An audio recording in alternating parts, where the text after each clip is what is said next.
হরে কৃষ্ণা, রাধে রাধে। তো দেখো, পদ্ম গোপুসোনার যে পদ্ম গাছটার কথা বলেছিলাম, এটা ফার্স্ট লিফ ছিল, ওটা শুকিয়ে গেছে।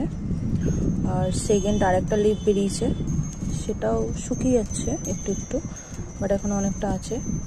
ফার্স্ট টাইম আমি এত ছোট পদ্ম পাতা নিজে দেখছি এবং তোমাদের দেখাচ্ছি। জাস্ট দেখো একটু, সো নাইস না? তো এবার দেখি, চলো পদ্ম গাছটার কি অবস্থা। Yes, look at.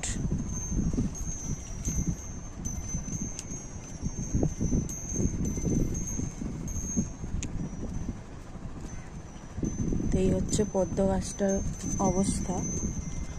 আরও দুটো আছে দানা, ওই দুটো প্রসেসিং চলছে।